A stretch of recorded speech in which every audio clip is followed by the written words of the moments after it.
विश्वानिदेव सवितर्दुरितानि परासु यद्भद्रं तन्नयासु। ओं भद्रं कर्णेभिः शृणुयाम देवा भद्रं पश्येमाक्षिभिर्यत्राः श्रेयंगैस्तुष्वांसुरतनुभिः व्यशेमहि देवहितं यदायुः। ओम वेद प्रेमियों सुधी श्रोताओं, संप्रति हम सब ऋग्वेद के सप्तम मंडल के 6वें सूक्त की व्याख्या में प्रवेश करने जा रहे हैं। इस सूक्त में 7 मंत्रों का संकलन है। मंत्र दशारिष वशिष्ठ मैत्रा वरुण, छंद त्रिष्टुप और देवता वैश्वानर अग्नि है। इस सूक्त के प्रथम मंत्र का शीर्षक है शत्रुपुरदाहक वैश्वानर अग्निदेव। अब संबंधित मंत्र का सर्वप्रथम सस्वर पाठ हो जाए। प्रसम्राजो असुरस्य प्रशस्तिं वंशः कृष्टेनामनुमाद्यस्य इन्द्रस्य वप्रतपसस्कृता निबन्धे दारुं वन्दमानो विभक्मे। इस प्रथम मंत्र में यह कहा गया है कि अग्नि देवता वंदनीय हैं, बलि हैं और मैं उनका उपासक उनकी वंदना करता हूँ। तो अग्निदेव की महत्ता का कथन किया जा रहा है और यहाँ वैश्वानर अग्नि हैं, इनकी व्याख्या पिछले सूक्त में की गई है। वैश्वानर माने जो समस्त मनुष्यों के शरीर में निवास करें और नेतृत्व बनकर निवास करें, नेता बनकर निवास करें, यानी उनके द्वारा शरीर का संचालन होता है, शरीर को गति मिलती है, शरीर को प्राण शक्ति मिलती है, शरीर को जीवन मिलता है।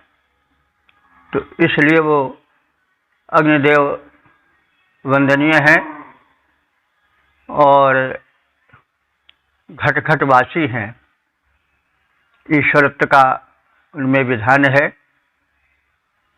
तो दारू वंदे, दारू माने शत्रु नगरी को विनष्ट कर देने वाले वैश्वानर अग्निदेव की मैं वंदना करता हूँ। सम्राजः असुरस्य पुंसः, जो सम्राट रूप हैं, और असुरस्य पुंसः, असुरस्य माने बलवानों में पुंसत्व धारण करने वाले, बल धारण करने वाले हैं। तो असुर शब्द का यहाँ पर महत्वपूर्ण स्थान दिया गया है। असुर वेद मंत्र के यानी खास तौर से ऋग्वेद के पुराने मंत्रों में असुर शब्द एक सम्मान सूचक शब्द था। असुर कहते हैं जो प्राण शक्ति प्रदाता हो या जो शक्तिशाली हो, उसको असुर कहा जाता है। तो पहले इस पदवी को आर्य लोग धारण करते थे। बाद में उन लोगों से जो अनार्य थे और आर्यों के विरोधी थे, जिनसे उनका संघर्ष चलता रहता था, वो कुछ विरोध जनाने लगे, कहने लगे तुम असुर हो, अपने को असुर क्यों मानते हो, क्योंकि हमसे ज़्यादा बलवान थोड़े हो, असुर हम हैं। तो इस पर भी एक संग्राम की स्थिति पैदा हो गई।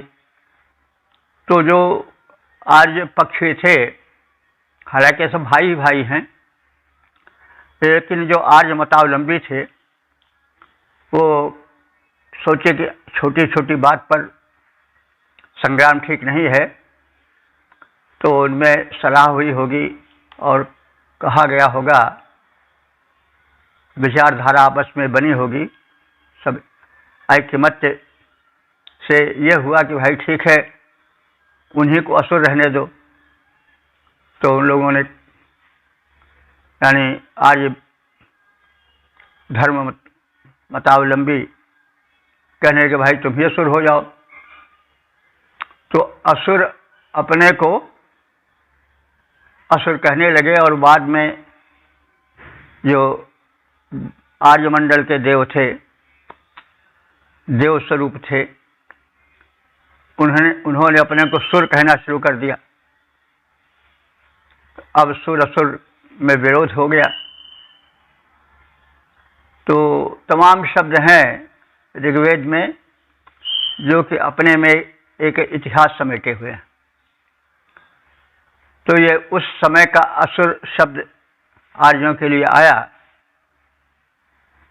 जब इस शब्द के लिए झगड़ा नहीं हुआ था, तो वे अपने को असुर कहते थे। तो अग्नि के लिए असुर शब्द का संबोधन है कि हे अग्निदेव, आप सम्राट स्वरूप हो और असुर से हम बलवान आर्यों के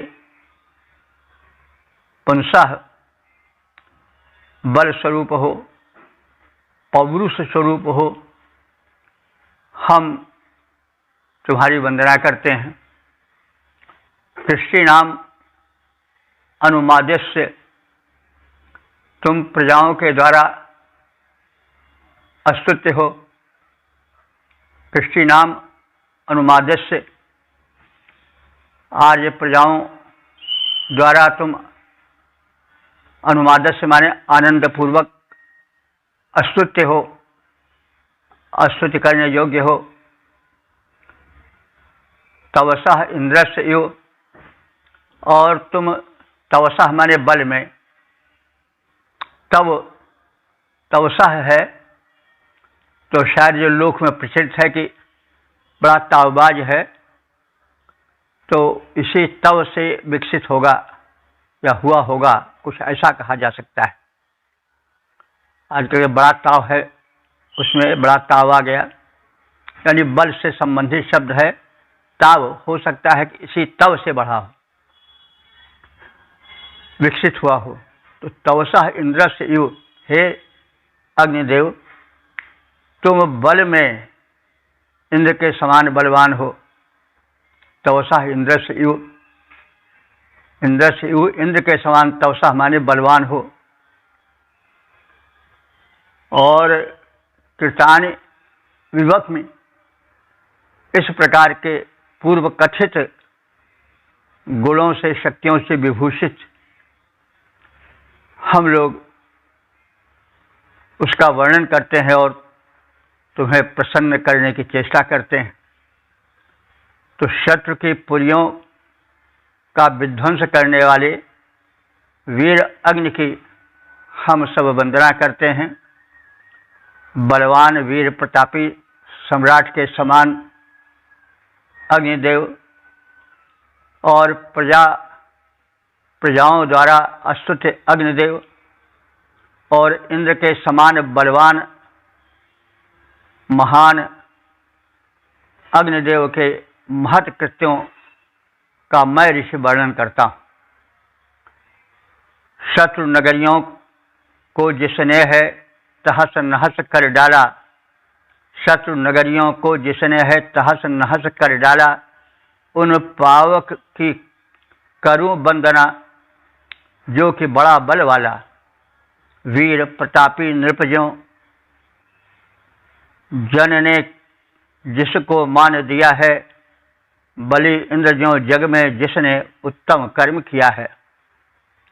ओम वेद प्रेमियों, सुधी श्रोताओं, संप्रति हम सब ऋग्वेद के सप्तम मंडल के छठे सूक्त के दूसरे मंत्र की व्याख्या में प्रवेश करने जा रहे हैं।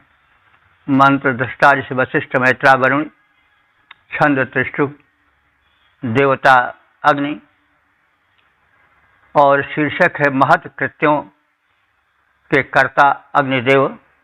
अब संबंधित मंत्र का सर्वप्रथम सत्वर पाठ हो जाए। कविं केतुं धासिं भानुभद्रैर्हिन्वन्ति सम्राज्यं रोदस्योः पुरन्दरस्य गीर्भिराविभासेऽग्नेर्व्रतानि पूर्व्या महानि। इस दूसरे मंत्र में अग्नि को एक आदर्श शासक, आदर्श नेतृत्व करने वाले, मनुष्यों के निकट रहकर उनका हित करने वाले प्रत्यक्ष देवता हैं। अग्निदेव तो प्रत्यक्ष देवता हैं, भिन्न भिन्न रूपों में मानव का हित करने वाले हैं। नेत्रों में वही ज्योति बनकर रहते हैं, उदर में वही जठराग्नि बनकर रहते हैं, शरीर में ताप बनकर जीवन के निर्वाहक अग्निदेव हैं। अग्निदेव शरीर में जो मेटाबॉलिज्म या चया अपचय की प्रक्रिया होती है उसको संपादित करने वाले हैं। एक धातु जो दूसरे धातु में परिणित होती है उसका नियंत्रण या उसको संपादित करने वाले अग्निदेव हैं। जैसे मनुष्य भोजन करता है तो भोजन जठराग्नि में अग्नि द्वारा ही पचाया जाता है, फिर उस रस का रक्त बनता है, तो वो मेटाबॉलिज्म प्रक्रिया है, चयापचय की प्रक्रिया है, वो अग्नि द्वारा होती है। इसी प्रकार से रक्त का मांस, मांस का मज्जा, फिर अस्थि आदि जो प्रक्रियाएं होती हैं शुक्र तक या इम्यूनिटी पावर तक, वो सब अग्नि द्वारा ही होती है। इसलिए अग्निदेव की महत्ता को बार बार कहा है ऋषियों ने। इंद्र तो सर्वोत्तम देव है, परब्रह्म परमात्मा के रूप में यज्ञ में बुलाया जाता है और ऋग्वेद में वर्णित है। उसके बाद जो देव है वो अग्नि है। अग्नि परमात्मा के तेज स्वरूप प्रकटित देवता हैं और इंद्र के बाद सर्वाधिक मंत्र ऋग्वेद में, सर्वाधिक सूक्त ऋग्वेद में अग्नि से ही संबंधित हैं। उनकी प्रशंसा भूल भूल वैदिक ऋषि करता है। वो कह रहा है, वशिष्ठ के ये दृष्ट मंत्र हैं। वशिष्ठ ऐसे ऋषि हैं जिनके नाम से लोग विधिवत परिचित है। तो वशिष्ठ ऋषि जो इस मंत्र के दृष्टा हैं वो कह रहे हैं कि जो अग्नि देवता हैं वो यज्ञ के केतु हैं। कवि केतुम, कवि कहते हैं ज्ञानी को, और केतु कहते हैं पताका को।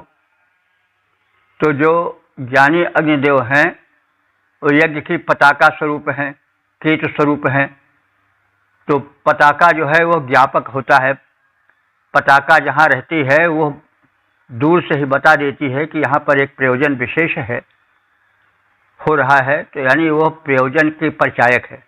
तो यज्ञ के केतु रूप हैं अग्निदेव, यानी अग्निदेव की जल लपटें उठती हैं, धूम उठता है, तो यह ज्ञान हो जाता है कि यहाँ पर यज्ञ हो रहा है। तो अग्निदेव जो हैं वो ज्ञानी हैं और यज्ञ के ज्ञापक देवता हैं। और कैसे हैं? अद्रेह धासिम भानुम, मेघों को, अद्र शब्द है। अद्र शब्द वैसे ज़्यादातर प्रचलित है पहाड़ के लिए, लेकिन मेघ भी पहाड़ की तरह भारी होते हैं, छाए रहते हैं और उनमें भी परतें रहती हैं नत रूप में। जैसे पर्वत में ऊंचे नीचे पहाड़ियाँ होती हैं, वैसे कुछ इन मेघों में भी होता है। इसलिए ऋग्वेद में अद्र शब्द जो है वो मेघ के लिए भी प्रसंगानुकूल प्रयुक्त हुआ है। तो यहाँ पर अद्र शब्द का अर्थ मेघ है, अथवा ऐसा भी कहते हैं कि जो कि अद्रवत पहाड़ों की तरह दिखाई पड़ते हैं, नतोन्नत और व्यापक दिखाई पड़ते हैं, भारी दिखाई पड़ते हैं। तो ऐसे अद्रेह, ऐसे मेघ मंडल की मैं वंदना करता हूँ और अग्निदेव की वंदना करता हूँ, जो कि इस अद्र में, इस मेघमंडल में धारक रूप में स्थित है। धास्य माने धारक, किस चीज को धारक, यानी जल राशि के धारक हैं। मेघों में जो जल राशि के धारक हैं, जल राशि को संभालने वाले हैं। देखिए, इसमें वैज्ञानिक प्रारूप का दर्शन हो रहा है। मेघों में अथाह जल भरा रहता है। अब यह प्रश्न होता है कि वो जल गिरने क्यों नहीं पाता है। पृथ्वी के आकर्षण शक्ति से अपार जलराशि भरे हुए मेघ जलराशि को संभाले रहते हैं, उसे विशेष रूप में नहीं गिरने देते हैं कि बाढ़ आ जाए तत्काल। तो उसका कारण कौन है? अग्नि। यह अग्नि लेटेंट पावर के रूप में है, लैटेंट पावर के रूप में है, यानी वह ऊर्जा और बन करके, ताप बन करके बादलों को संभाले रहती है, उनके नीरधार को एकाएक नहीं गिरने देती है। तो वह अग्नि ही की ऊर्जा है जो पृथ्वी की आकर्षण शक्ति से जल को एकाएक नहीं गिरने देती है। हम लोग सुनते हैं कि बादल फट गया, तो यह प्रायः पहाड़ों पर होता है। अब वैज्ञानिकता को देखें कि पहाड़ों पर ऊष्मा नहीं रहती है, वहाँ ठंडी का ज़्यादा प्रकोप होता है। तो वह जो अग्नि उस मेघमंडल के जल को गिरने नहीं देती है, एकाएक बादलों को फटने नहीं देती है, वह लेटेंट पावर या वह ऊर्जा शक्ति जो अग्नि का गुण है, वो जब पहाड़ों की ठंडी से प्रभावित होकर के अल्प हो जाती है, कमजोर हो जाती है, तो बादल फट जाता है। तो बादल फट जाता है तो बहुत भयंकर जल एकाएक गिर पड़ता है और बहुत जोर की बाढ़ आ जाती है। कभी तो वो बहा ले जाती है। जैसे एक बार घटना हुई थी, संभवतः 13 था, केदारनाथ में बादल फट गए और इतना जल गिरा कि उस जलराशि में हजारों प्राणी बह गए, मनुष्य बह गए। तो अब अद्रेह धासिम अग्नि को कहा गया है कि हे अग्नि देवता, तुम बादलों की तरह विशाल मेघों को धारण किए रहते हो, उनसे पृथ्वी की आकर्षण शक्ति से प्रभावित होकर के एकाएक जलों को गिरने नहीं देते हो। अद्रेह धासिम भानुम, और भानु कहते हैं प्रकाश को या तेज को। तो हे अग्निदेव, यह तुम्हारा तेज है, यह तुम्हारा गुण है, जो कि पहाड़ की तरह फैले हुए मेघराशि में संचित अपार जलधार को एकाएक गिरने नहीं देते हो। ये तुम्हारी महिमा है। रोदस्यो शम राज्यम, और रोदसी शब्द में 2 अर्थ छिपे हुए हैं।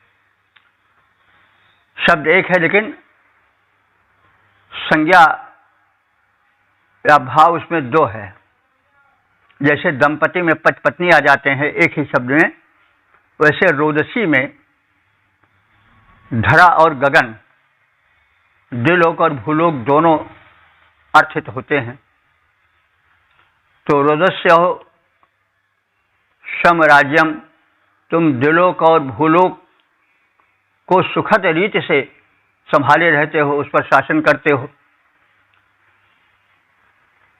द्विलोक में सूर्य बनकर, अंतरिक्ष में विद्युत बनकर, पृथ्वी पर गार्हपत्य बनकर तुम निवास करते हो। लोकहित करते हो। पुरंदर से अग्ने, हे पुरंदर अग्नि। वैसे पुरंदर तो इंद्र के लिए प्रचलित है, जिसका अर्थ होता है पुरम दारयति इति पुरंदरा।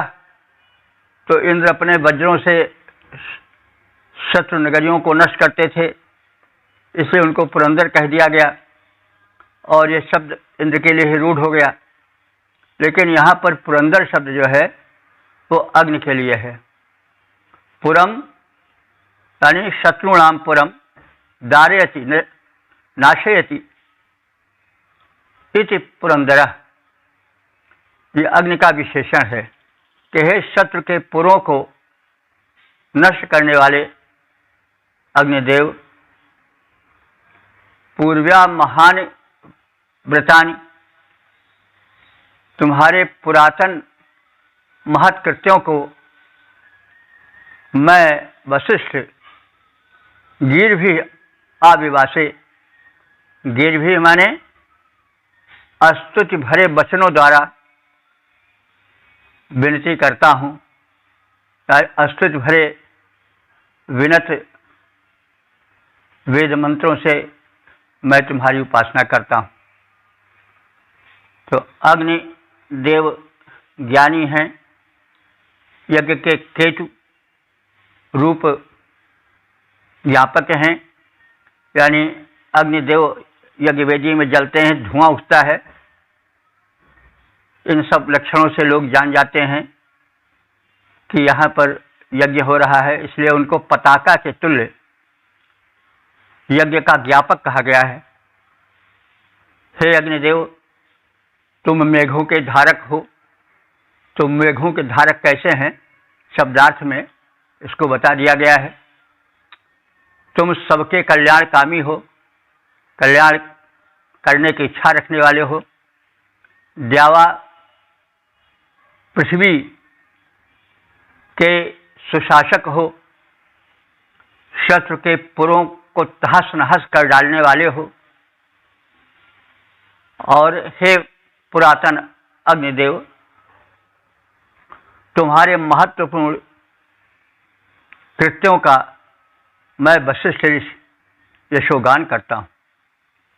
केतु रूप यज्ञों के ज्ञापक अग्निदेव ज्ञानी हैं, मेघों को धारण करते वे सबके हितकामी हैं। धरा गगन के सुंदर शासक, उनके कृत्य महान। अरे पूर्व ध्वंसक पावक का मैं करता हूँ गुणगान। ओम। वेद प्रेमियों, सुधी श्रोताओं, संप्रति हम सब ऋग्वेद के सप्तम मंडल के छठे सूक्त के तीसरे मंत्र की व्याख्या में प्रवेश करने जा रहे हैं। मंत्र दृष्टा से वशिष्ठ, मैत्रा, वरुण, छंद त्रिशुप, देवता अग्नि और शीर्षक है दुष्टों का अग्नि देव विनाश करें। अब संबंधित मंत्र का सर्वप्रथम सत्स्वर पाठ हो जाए। क्रतोन् ग्रथिनामृद्धवाजः पणेङ्ग्रश्रद्धाम् अवृधाम् अजज्ञान् प्रक्रतान्दस्योऽङ्ग्रग्निरविभाजपूर्वश्चकारापराम् अयज्योन्। इस तीसरे मंत्र में अग्निदेव को एक समर्थ और न्यायी सम्राट के रूप में चित्रित किया गया है। अग्निदेव उन लोगों को दंड देते हैं जो यज्ञ नहीं करते हैं। यज्ञ का अर्थ केवल अग्नि जलाकर ही आहुति डालना ही नहीं है, वरन यज्ञ वही महत् कर्म, यज्ञ जो है वो जितने महान कर्म हैं, लोकहित में किए जाने वाले कर्म है, वो सब यज्ञ हैं। तो यज्ञ एक शाश्वत प्रक्रिया है जो प्रकृति में निरंतर चलती रहती है और मनुष्य को भी उसी के अनुसार करना चाहिए, क्योंकि मानव भी प्रकृति का ही एक अंश है। जल क्षिति पावक गगन समीरा, पंच रचित है अधम शरीरा। आखिर उन्हीं देव शक्तियों से तो मिल करके हमारा शरीर बना है ना, उन्हीं के सूक्ष्म अंशों से शरीर बना है। ये तो बड़ा प्रसिद्ध कथन है। तो प्रकृति हमें यज्ञ करना सिखाती है, क्योंकि प्रकृति स्वयं यज्ञ करती है। सूर्य बिना कुछ लिए प्रकाश वितरित करता है, वायु देवता बिना कुछ लिए जीवन वितरित करते हैं, और इसी तरह से बादल बिना कुछ फीस लिए हुए, बिना कुछ टैक्स लिए हुए जल बरसाते हैं। तो ये सब यज्ञ कर्म ही है, और इन्हीं तत्वों से निर्मित मानव को यज्ञ करना चाहिए। तो जो लोकोपकार के लिए अपने क्षुद्र स्वार्थ से हट करके कर्म किया जाता है, वो सब यज्ञ कर्म हो जाता है।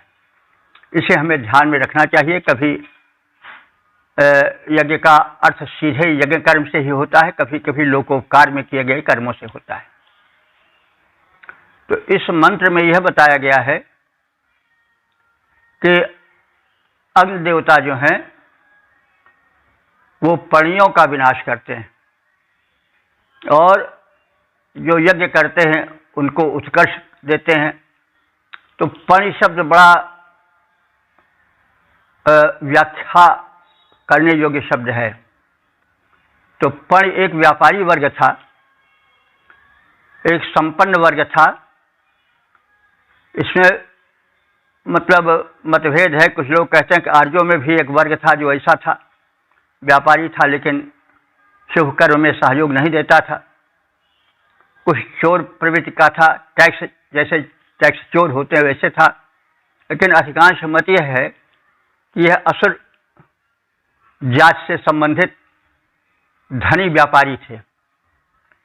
इनका व्यापार सिंधु घाटी की सभ्यता से लेकर के फिनीशिया तक फैला हुआ था।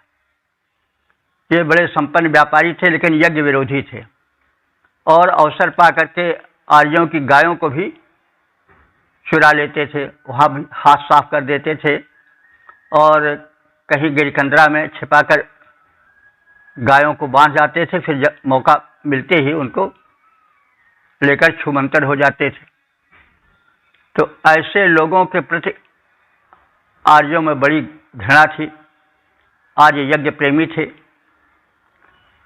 तो ऐसे पणियों को, जो धन संपन्न समृद्धवान होते हुए भी यज्ञ नहीं करते थे, उनके विनाश के लिए कई वेद मंत्रों में संबंधित देवता से प्रार्थना की गई है। तो यहाँ पर भी पणियों के विनाश की प्रार्थना है। तो अक्रतून ग्रथिना, अक्रतून मने जो क्रतु कहते हैं यज्ञ को, जो यज्ञ को नहीं करते हैं और वृथा भाषण करते हैं। यानी वे लोग कहते रहे होंगे कि अरे यज्ञ बेवकूफ़ी है, जो कुछ है वो भी घर का ले जाकर के घी और दही सब आग में झोंक दे, क्या मूर्खता है। मतलब वे इस विचार के थे। और धन कमाते हो तो अपना खूब खाओ पियो मौज उड़ाओ, ये क्या है दान दे रहे हो, सब बेवकूफ़ी है। बहरहाल विचार विभिन्न तो हर युग में था, आज भी है। तो आज भी पणि लोग हैं, टैक्स की चोरी करने वाले, ठगने वाले, घूसखोर, वे सब वैदिक युग के पणि ही हैं। तो पणि एक जाति थी या एक वर्ग था जो संपन्न होते हुए भी शुभ कार्यों में, परोपकार आदि में धन नहीं लगाता था। अपने सुख के लिए, भोग विलास के लिए दान आदि से दूर, यज्ञ आदि कर्मों से दूर, केवल शरीर के पोषण में लगाता था अपना द्रव्य। तो उन्हीं को पणि कहा जाता था। एक पणि एक जाति थी, एक वर्ग था। तो वो उनके विषय में ऋषि बता रहा है कि वे पणि लोग जो कि अक्रतून हैं, यज्ञ नहीं करते हैं, सत्कर्म नहीं करते हैं, और ग्रथिना माने मिथ्या भाषण करते हैं। यज्ञ की निंदा करते हैं, और जो मृद्र वाचा हिंसक वाणी बोलने वाले हैं कि यह जैसा नहीं करोगे तो मार डालेंगे, यह कर देंगे, वो कर देंगे, ऐसा। तो जो मृद्र माने झूठे हिंसक वाणी वाचा वाणी को बोलने वाले हैं, ऐसे पणि वर्ग को, और अश्रद्धान अविधान जो कि अश्रद्ध हैं, माने श्रद्धा रहित हैं यज्ञ आदि शुभ कर्म के प्रति, और हीन अवस्था को प्राप्त करने वाले हैं, जो अयज्ञान अयज्ञ नहीं करते हैं, जो यज्ञ नहीं करते हैं, अयज्ञ हैं। तान दस्यीन, ऐसे दस्युओं को, ऐसे लुटेरों को अग्नि प्रविवाय, अग्नि हम सबसे दूर कर दें, समाज में ऐसे लोग न रहने पावें, वे एक सम्राट तुल्य हैं, उनको दंड दें। पूर्वः अग्नि, पूर्वः अग्नि माने मुख्य अग्नि। अयज्यून, अयुज्यून माने यज्ञ न करने वाले इन पणियों को अपरान चकार हमसे दूर कर दें, और हमारे समाज को उनसे हीन कर दें। सत्कर्म न करने वाले कटुभाषी पणिसंज्ञक कृपण बणिक वृंद, श्रद्धाहीन पतित यज्ञ न करने वाले दस्युओं को, इन पणियों को अग्निदेव प्रगतिहीन बनाकर हम सबसे दूर करें, वे धनी मानी न रह पावें। प्रमुख देव अग्नि अयज्ञशीलों को हेय और कुंठित बना दें। जो दुष्कर्मी कटुभाषी, जो कृपण बणिक धनधारे, श्रद्धाहीन पतित अयज्ञ जो हैं डाकू हत्यारे, उनकी वृद्धि रोक दो पावक। हेय वृंद जो सारे, जो शुभ कर्म शून्य हैं, उनको अग्नि देवता मारें। ओम वेद प्रेमियों, सुधी श्रोताओं, संप्रति हम सब ऋग्वेद के सप्तम मंडल के छठवें सूक्त के चौथे मंत्र की व्याख्या में प्रवेश करने जा रहे हैं। मंत्र दृष्टा वशिष्ठ मैत्रावरुण, छंद त्रिष्टु, देवता अग्नि। शीर्षक है शत्रु दमनकारी अग्नि को नमन। अब संबंधित मंत्र का सर्वप्रथम सस्वर पाठ हो जाए। यो अपाचेत तमसि वदन्ते प्राचेष्टकारमदमश्यजेभिः तमेषानं वस्वा अग्निं गणेशेनानदन्दभयन्तं मृतञ्जोन। इस चौथे मंत्र में लोकोद्धारक, नेतृत्व विधायक अग्निदेव का कथन और उनकी स्तुति है। तो नृतम, वे अग्निदेव जो कि नृतम है। नृतम माने उत्तम नेता है। नेता का मतलब हुआ सतपथ पर ले जाने वाला। नेता शब्द ऋग्वेद में बड़े महत्व का शब्द है, क्योंकि वह नेता है। नेता माने नयति, सतपथा, जो सतपंथा है, जो सतपथ पंथ पर या सन मार्गम नयति, जो सतपथ पर ले जाए वह नेता है। जो मार्गदर्शन करे वह नेता है। तो जो स्वयं सक्षम होगा वही तो नेतृत्व करेगा। वही समर्थ है जो कि तारता हुआ तरे, सत्कर्म में ले जाए और नेतृत्व करे, उसका आगे आगे बढ़कर बतावे कि इस रास्ते से चलो, यहाँ विघ्न बाधा है, यहाँ ऊंची कहीं तो जो ऊंचाई या विघ्न बाधाएं हैं, गड्ढे हैं, यहाँ पर अज्ञान है, उन सब को बतावे, वही नेता है। तो अग्निदेव उत्तम नेता है। अपाची तमांसी, अपाची तमांसी माने गहन अंधकार में, मदंती माने आनंदित होने वाले लोगों को। तो यहाँ अंधकार से मतलब हुआ ज्ञान रूपी अंधकार। जो गहन अज्ञान रूपी अंधकार में मदंती माने मस्त हैं। तो ऐसे लोग तो बहुत हैं समाज में, पहले भी थे आज भी हैं। ऐसा मत समझो कि पहले सब लोग देवते थे। वो तो आदमी बीते हुए समय को अच्छा कहता ही। जिसको देखे वो कहता रे भाई हम जब लड़के थे या जवान थे तो ऐसा होता था, ऐसा होता, समझ पड़ता है वो सतयुगे था। तो राक्षस तो हर युग में होते आए हैं।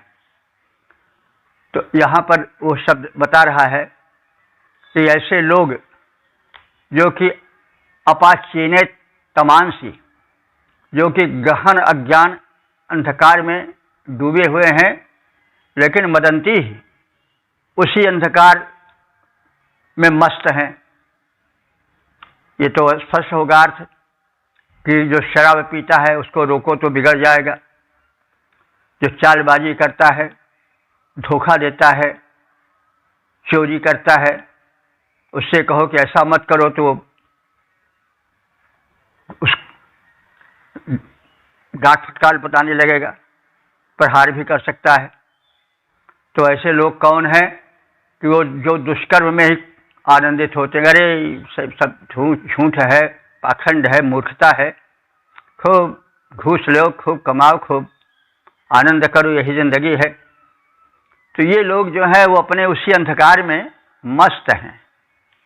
तो उन्हीं के लिए कहा गया है कि अपाचीने तमांसी मदंती, जो कि घनघोर अज्ञान रूपी अंधकार में डूबे हुए हैं और उसी में मदंती हमारे मस्त हैं।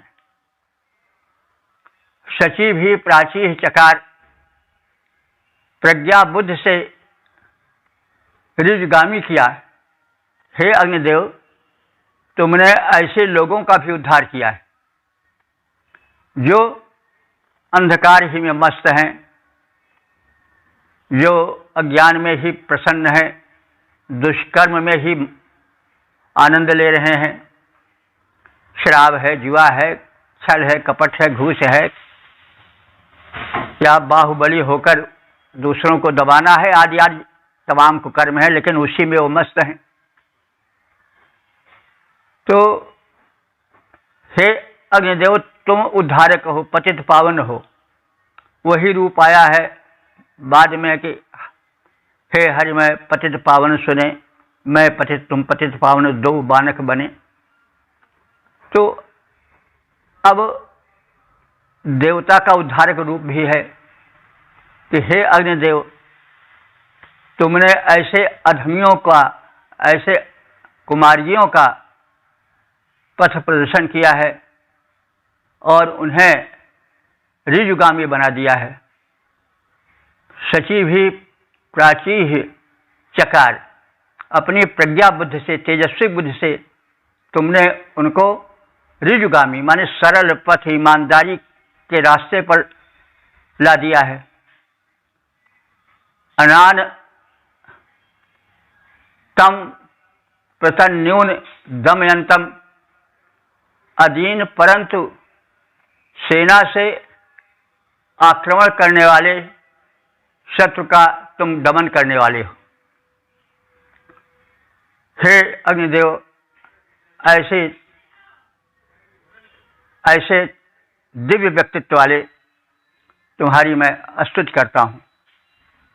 जिन उत्तम नेतृत्व करने वाले अग्निदेव ने गहन अज्ञानांधकार में भटकते किंतु उसी में आनंद मनाते एक प्रजावृंद को तुमने राह दिखाया, उनको प्रकाशित किया,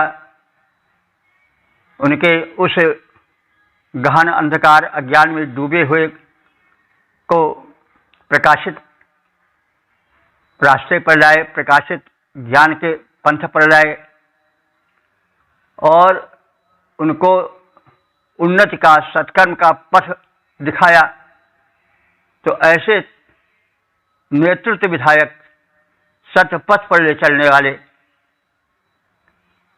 धन के स्वामी, धन के विविध रूप हैं। सत्कर्म सबसे बड़ा धन है।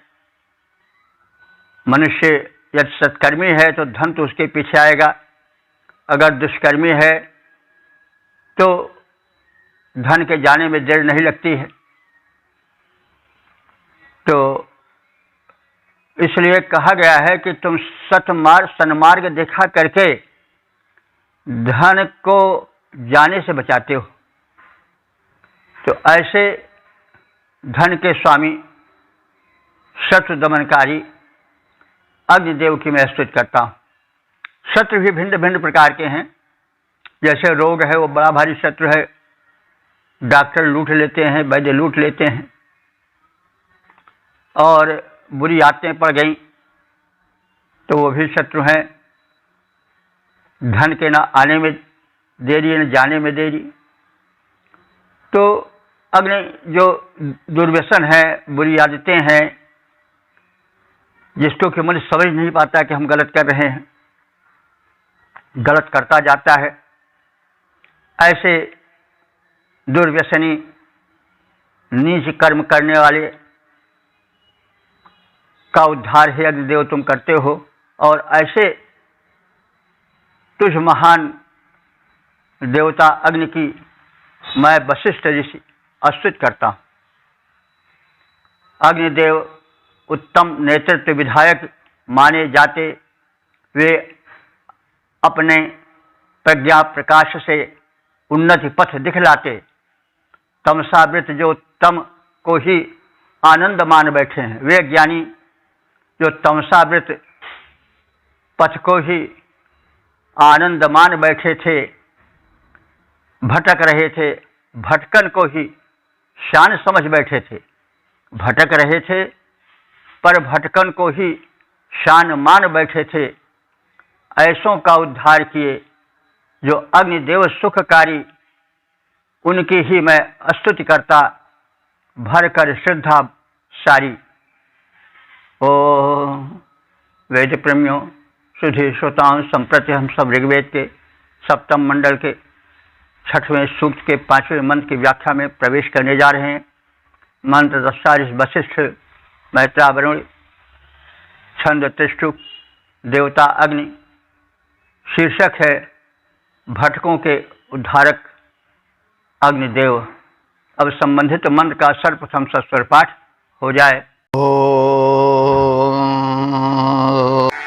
यो देह्यो अनमयत्मधस्नैर्यो अर्यपत्नेरुषसश्चकार स निरुध्यानहुषो जह्वा अग्निर्विषश्चक्रे बलिहृदः सहोभिः। इस 5वें मंत्र में अग्निदेव को एक व्यवस्थापक राजा के रूप में चित्रित किया गया है। वे एक न्यायी राजा की भांति, कर्तव्यनिष्ठ नेता की भांति एक कर्तव्य पथ का प्रदर्शन करते हैं।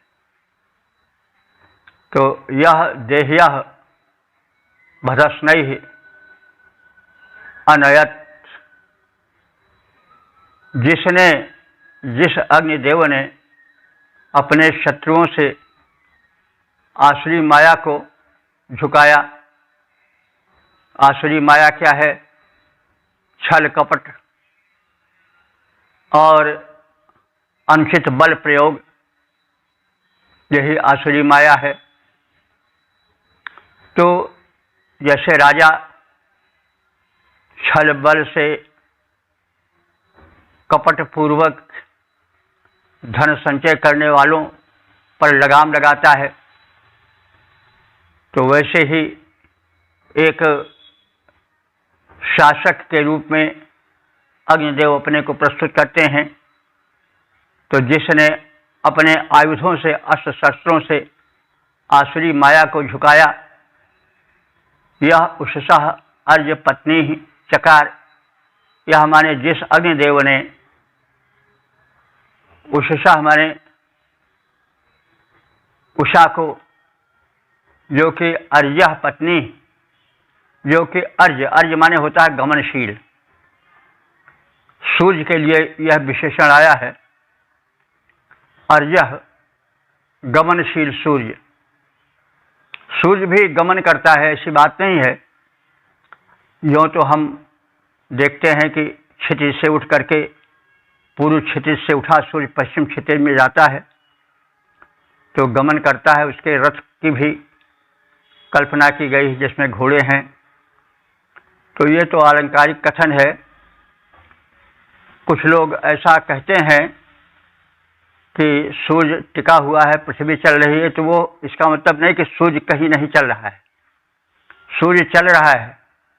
सूर्य अपने से बड़े सूर्य की परिक्रमा कर रहा है, क्योंकि जो हमारी आकाश गंगा है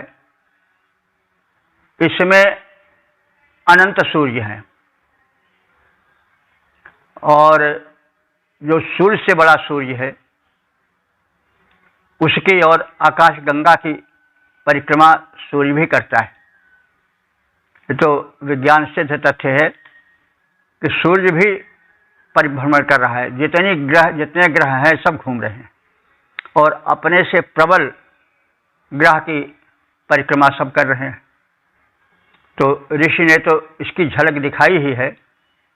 सूर्य को अर्य कहा है, माने गतिशील कहा है, लेकिन विज्ञान भी इसको मानता है। तो जिस शासक प्रशासक के गुणों से परिपूर्ण अग्नि ने आसुरी माया को झुकाया, यानी मायावियों को झुकाया, यह उषा अर्य पत्नी चकार, जिसने उषा को अर्य माने गतिशील सूर्य की पत्नी बना दिया और उषा का निर्माण किया इस रूप में। यह वह अग्नि सहोभी विषा निरुद्ध, उस महान अग्नि ने अपनी शक्तियों से प्रजा का निरोध किया। सह यहवा कहते हैं महान, उस महान अग्नि ने सहोभी, सह कहते हैं बल को, और सहोभी माने बल द्वारा, विषा निरुद्ध, विष कहते हैं प्रजा को। देखिए तालवी सा है, मूर्धन सा नहीं है, जिसका अर्थ विष होता है, विषा है। तो जिसने सहोभी माने अपने बल द्वारा, विषा माने प्रजाओं को, निरुद्ध माने अनुचित कर्म करने से रोका। नहुषः बल हृतः चक्रे, और उस प्रजा के राजा को कर देने वाला बनाया। नहुषः, नहुष कहते हैं राजा को। यहाँ पर वो नहुष राजा का जो व्यक्तिवाची कहा गया है, जो 100 यज्ञ करके इंद्र बन गए थे, उन नहुष के लिए नहीं आया है, विशेषण रूप में है। नहुषा बलहृता चक्रे, प्रजा को राजा को कर देने वाला बनाया, यानी उन्होंने ऐसी व्यवस्था की, अग्नि का व्यवस्थापक रूप है कि उन्होंने एक व्यवस्था की, और राजा कैसे राज्य करे इसके लिए प्रजा को कर देने की व्यवस्था के रूप में स्थित किया। भाई ठीक है, तुम कर दो, कर नहीं दोगे तो राजा कैसे शासन चलाएगा। तो प्रजा में यह बुद्धि भरी कि वो राजा को सहर्ष कर दे। तो ये सब अग्निदेव की विशेषताएं हैं। अग्नि ही प्रेरक हैं, अग्नि ही बल के संपादक हैं। अग्नि को परब्रह्म परमात्मा के रूप में या उसकी प्रमुख शक्ति के रूप में चित्रित किया गया। ये तो है कि जिस देवता की हम प्रार्थना करते हैं उसको सर्वशक्तिमान के रूप में देखते हैं। तो इस रूप में अग्निदेव को एक प्रबंधक के रूप में चित्रित किया गया है। जो स्वयं शक्तिशाली हैं और एक व्यवस्थापक हैं, ऐसे विचारधारा फैलाते हैं कि प्रजाजन राजा को जो निर्धारित कर है उसे देते रहे। तो जिन अग्निदेव ने अपने आयुधों से, अस्त्र शस्त्रों से आसुरी माया को झुकाया, शक्तिहीन बनाया और सूर्य पत्नी उषा को उत्पन्न किया, उन्हीं ने अपने प्रतिरोधक शक्ति से प्रजाओं को निरोध करके राजा को कर देने वाली बनाया। यानी प्रजाओं को रोका, समझाया, तुम राजा को कर दो ताकि शासन व्यवस्था सुचारू रूप से चले, उसमें अवरोध न आए।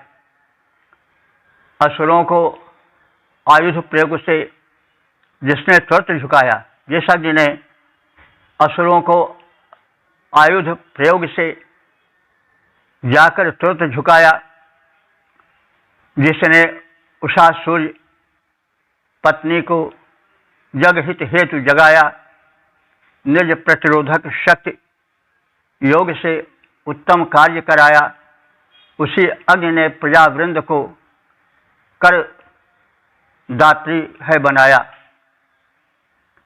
अग्नि को एक व्यवस्थापक रूप में इस मंत्र में देखा गया है। शासन व्यवस्था के सुचारू संचालन के लिए कुतत्वों का दमन आवश्यक है और प्रजा वर्ग को कर देने के लिए उद्यत करना भी अनिवार्य है। तो इस प्रकार से इस मंत्र के संदेश को, भाव को हम लोगों ने समझा। वेद प्रेमियों, सुधी श्रोताओं, संप्रति हम सब ऋग्वेद के सप्तम मंडल के छठे सूक्त के छठे मंत्र की व्याख्या में प्रवेश करने जा रहे हैं।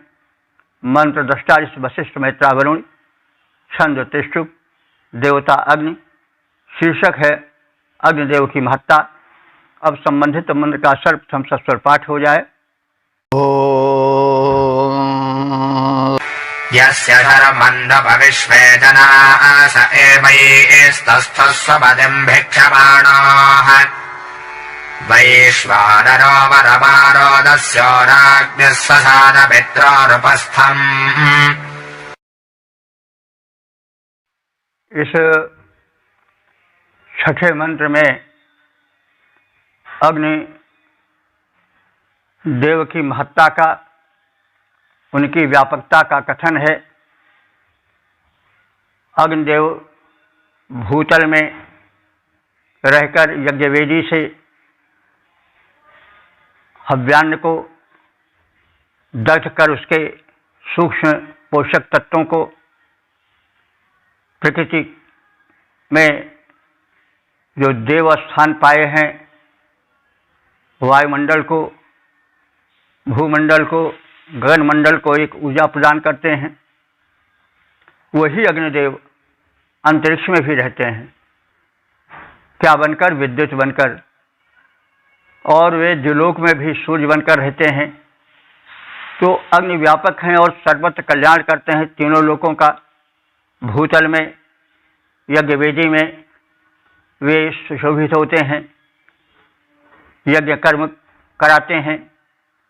वही अंतरिक्ष में मेघों के मध्य विद्युत बनकर वृष्टि की भूमिका बनाते हैं और वे ही सूर्य रूप में द्युलोक में रहते हैं। तो वैसे तो सब आकाश में तैर रहे हैं, लेकिन अपने इस ग्रह की, पृथ्वी की यह स्थिति है कि इसकी आकर्षण शक्ति जहाँ तक है वहाँ तक तो अंतरिक्ष है, और जो सामान्य धरातल है वो पृथ्वी लोक है, और उसके बाद जहाँ तक पृथ्वी की आकर्षण शक्ति काम करती है वहाँ तक अंतरिक्ष है। और अंतरिक्ष के ऊपर का जो लोक है वह लोक है द्युलोक। जिसमें सूर्य ऐसे नक्षत्र रहते हैं जो कि प्रबल हैं। सूर्य के विषय में कहा जाता है कि सूर्य के गोले में 13 करोड़ पृथ्वी के गोले समा सकते हैं। और सूर्य तो इस आकाश गंगा का एक छोटा सा सदस्य है। विद्वानों का ऐसा कथन है कि यदि हम अपने निकटस्थ आकाश गंगा में नक्षत्रों की गणना करने लगें तो सूर्य एक वीर सिपाही की तरह है, और जो अन्य अधिकारी हैं, हवलदार, सूबेदार, लेफ्टिनेंट कर्नल, वो तो बड़ी दूर की चीज़ है, सिर्फ एक वीर सिपाही है। तो ऐसा विद्वानों का, वैज्ञानिकों का कथन है। और जो आकाशगंगा हमारी है, ऐसी अगणित आकाश गंगाएं हैं जिनकी गणना भी नहीं हो सकी है। आकाशगंगा को आप जानते हैं, जो रात में जब तारे छिटके रहते हैं, आसमान साफ रहता है, तो एक डहर सी बनी दिखाई पड़ती है, वही आकाशगंगा है। तो ऐसी अगणित आकाशगंगाएं हैं, उसमें अगणित सूर्य, पृथ्वी आदि हैं। तो ब्रह्मांड तो बड़ा व्यापक है। उसमें अग्नि सर्वत्र है। जहाँ प्रकाश है, जहाँ ताप है, जहाँ अंधकार की विनाशक शक्ति, वो सब अग्नि ही है। अग्नि परमात्मा का तेजोमय प्रकाशक रूप है। तो उसी के वातावरण में, उसी के प्रचार प्रसार में, उसी के ज्ञान के आलोक में हमें मंत्रों की व्याख्या करनी चाहिए, क्योंकि हमारे ऋषि वैज्ञानिक थे और उनके मंत्रों में विज्ञान के सूक्ष्म संदेश छिपे हुए हैं। अभी यदि शोध किया जाए तो वेद मंत्रों के बल पर हम आज के संपूर्ण वैज्ञानिक शोध को देख सकते हैं, और उसके ऊपर भी जो शोधें होनी है उनसे भी परिचय प्राप्त कर सकते हैं। अभी मनुष्य का ज्ञान बौना है, अभी अनंत रहस्य हैं जिन्हें मनुष्य को जानना है। तो जो वैदिक ऋषि थे वो सब जान चुके थे, क्योंकि ज्ञान और ध्यान की जो किरणें हैं उनकी तीव्र गति इतनी विशाल है, इतनी तीव्र है कि उसको बताया नहीं जा सकता है। जहाँ सैटेलाइट्स को जाने में हजारों लाखों साल लग सकते हैं, वहाँ जो ऊर्जा जागृत होती है योग साधक में, उसको वह कुछ ही मिनटों में या कुछ ही घंटों में जान सकता है। ऐसा योग साधकों का, योग ग्रंथों का कथन है, जो सही भी है, क्योंकि ध्यान की जो शक्ति है, ऊर्जा है, वह अनंत है। उसकी गति जो है वो नापी नहीं जा सकती। तो ऋषि हमारे बड़े उच्च कोटि के वैज्ञानिक भी थे। तो अब मंत्र को हम शब्दार्थों की छाया में देखें। विश्व जनासा, विश्व माने संपूर्ण लोग, जनासा माने जन, वही शर्मन माने सुख के लिए, सब लोग अपने सुख के लिए, यश सुमतिम भिक्षमाणा, जिस अग्निदेव से उत्तम मति, तीव्र बुद्धि पाने हेतु प्रार्थना करते हैं, एवं उपतस्थु, और अपने उत्तम कर्मों के समीप खड़े रहते हैं, क्योंकि उत्तम कर्म से ही उत्तम मेधा उत्पन्न हो सकती है। वैश्वानर अग्नि, वैश्वानर नामक सभी मानवों के हित में संलग्न अग्नि, पित्रोह उपस्थे, पित्रोह माने द्यावा पृथ्वी के बीच में अंतरिक्ष में स्थित है। वह अग्नि जो हमारे भूमंडल पर देखी जाती है वही अग्नि द्यावा पृथ्वी के मध्य अंतरिक्ष में स्थित है। किस रूप में? विद्युत रूप में। तो पहले हम निवेदन कर चुके हैं कि पृथ्वी तो जिस पर हम चलते हैं इतने तक पृथ्वी है, लेकिन इसके ऊपर अंतरिक्ष है। अंतरिक्ष जहाँ तक पृथ्वी के आकर्षण से काम देती है वहाँ तक तो पृथ्वी है, और जहाँ तक आकर्षण शक्ति काम देती है वही वहाँ तक जो है वो अंतरिक्ष भी है। तो अंतरिक्ष के बाद उसके नीचे पृथ्वी है, उसके बाद अंतरिक्ष है, और अंतरिक्ष वहाँ तक है जहाँ तक कि पृथ्वी का आकर्षण शक्ति काम करती है। और उसके बाद का जो स्पेस है वह द्युलोक है, और द्युलोक तक पहुँचने के लिए बड़े बड़े यत्न किए जा रहे हैं, लेकिन अभी तक पहुँचा नहीं जा सका है। बहुत कम हम सैटेलाइट्स को पहुँचा पाए हैं। अभी चंद्रमा का ही पूर्ण अध्ययन नहीं हो सका है। मंगल तक हम पहुँचने का दावा करते हैं, लेकिन अभी उसके विषय में कोई विशिष्ट निर्णय नहीं हो पाया है। तो उसी की ओर संकेत है इस मंत्र में कि जो अग्नि हमारे इस पृथ्वी पर यज्ञाग्नि के रूप में देखी जा रही है, वही अग्नि अंतरिक्ष में विद्युत बनकर स्थित है।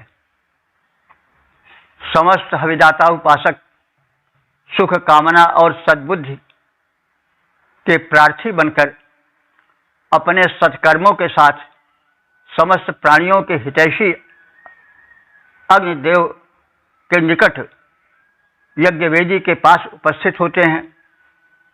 अग्निदेव माता पिता के तुल्य द्यावा पृथ्वी के मध्य स्थित अंतरिक्ष में विद्युतग्नि बनकर मेघों में प्रकट होते हैं।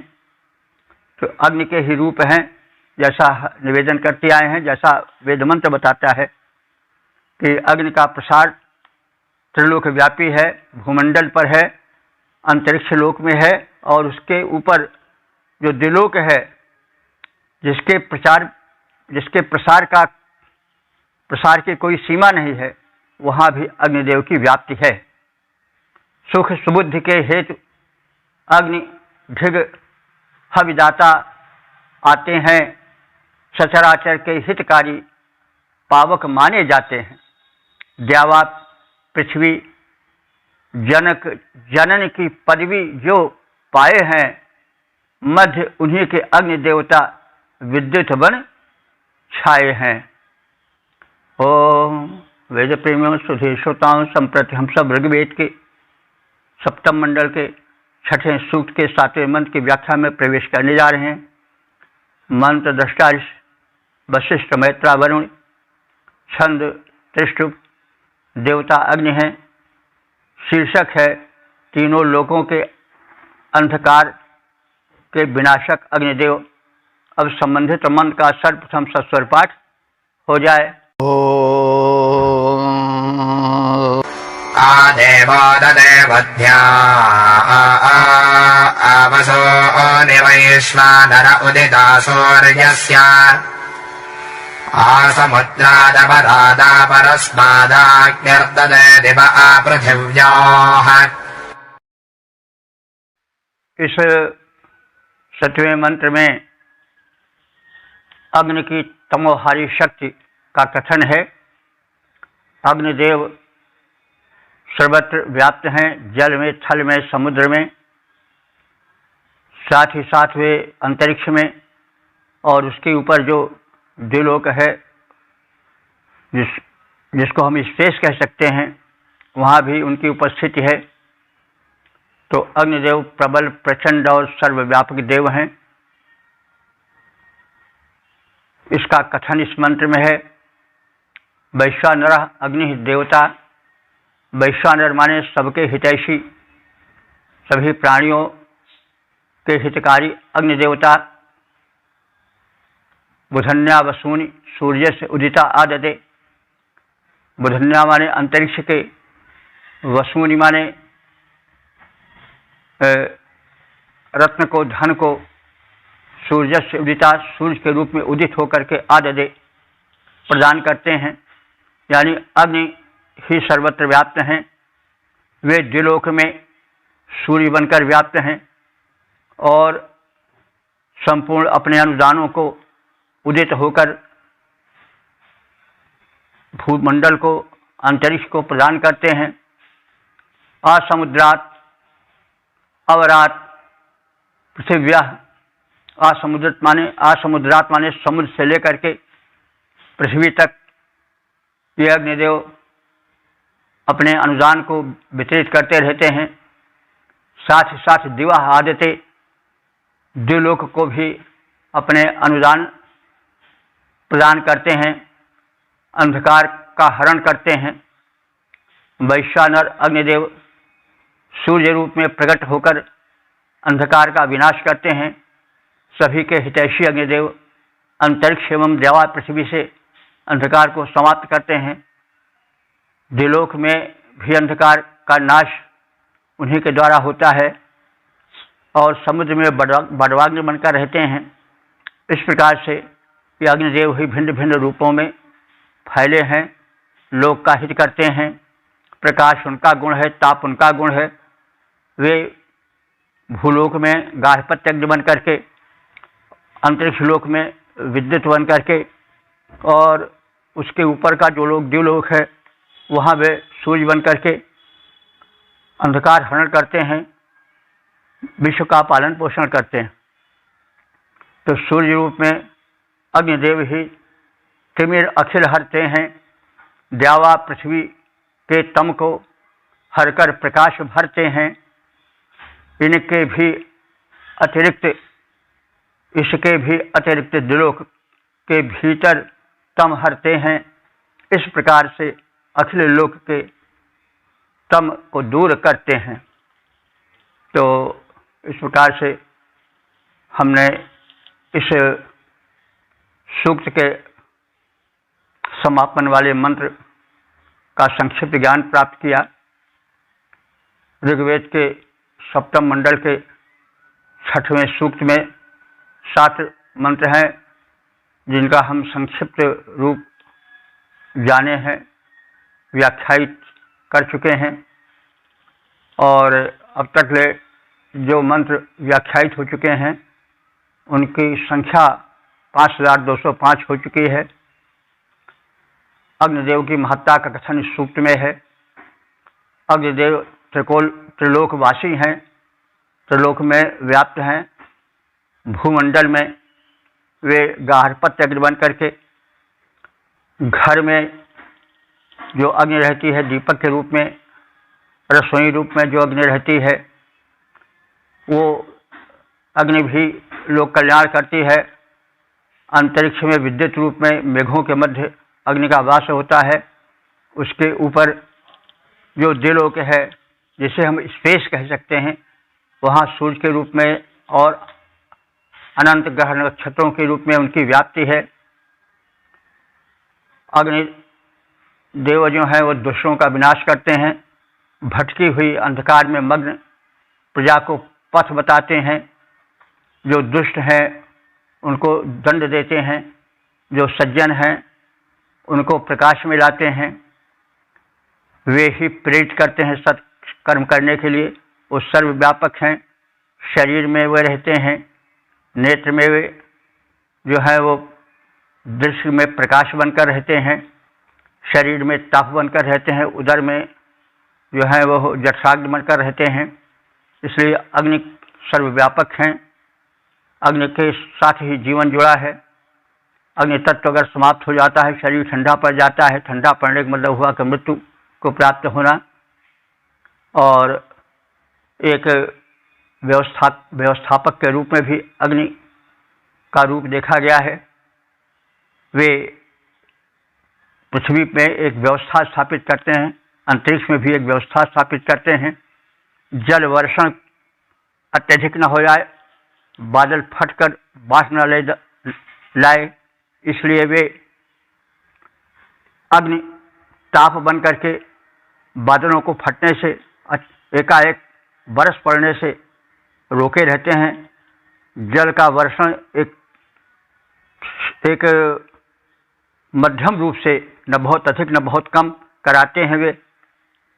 तो अग्नि देवता वर्षा के कारण बनते हैं। वर्षा ऐसी न हो कि बादल फट जाए और वातावरण में कोलाहल, हलचल, भाग दौड़ मच जाए, अनर्थ फैल जाए। इससे भी अग्निदेव रोकते हैं, एक संतुलन रखते हैं चारों ओर। तो इस रूप में अग्निदेव के अनंत उपकारों का कथन इस सूक्त में भी हुआ है, जिसकी व्याख्या हम लोग अभी अभी देख चुके हैं। तो अग्नि देव की पूजा परम आवश्यक है, क्योंकि अग्नि तत्व क्षीण हो जाता है तो हमारी दृष्टि मंद होने लगती है, हमारा हाजमा बिगड़ने लगता है, भोजन पचता नहीं है। जब पचता नहीं है तो फिर काल बहुत निकट आ जाता है। वही हमें पथ प्रदर्शित करते हैं। अग्नि के अनंत उपकार हैं हम सब पर, इसलिए अग्नि की सेवा हमें विधिवत करनी चाहिए। अग्नि में आहुति डालें तो हम शुद्ध अन्न की आहुति डालें, पशुआद की आहुति नहीं होनी चाहिए, क्योंकि पशु जब डाले जाएंगे तब तो एक प्रदूषण फैलेगा। रक्त मांस के जलने से तो एक वातावरण प्रदूषित होगा ना। इसलिए जो लोग ये कहते हैं कि पशुबलि होती थी, वो गलत कहते हैं। वैदिक ऋषि कैसे चाहेंगे कि वातावरण प्रदूषित हो? जो यज्ञ इसलिए किया जाता है कि वातावरण शुद्ध हो, उसमें अस्थि मांस चर्बी के जलने की प्रक्रिया तो प्रदूषण वाली है, प्रदूषण हटने वाली नहीं है। तो यज्ञ कराते हैं अग्निदेव ही, शुभ कर्म कराते हैं अग्निदेव ही, प्रकाश अग्निदेव देते हैं। और इस प्रकार से हम सब अग्नि को जागृत करें, अपने जठराग्नि को वो पदार्थ न अर्पित करें जैसे प्रदूषण फैले, जिससे गैसेस बने, जिससे मनुष्य जो है वो दुर्बल होता जाए। तो समस्त क्रिया अग्नि द्वारा होती है, शरीर के भीतर भी और बाहर भी। इसलिए अग्नि की उपासना परम आवश्यक है। वे सूर्य रूप में, विद्युत रूप में सर्वत्र हैं, जहाँ उन्हें रहना चाहिए वहाँ हैं।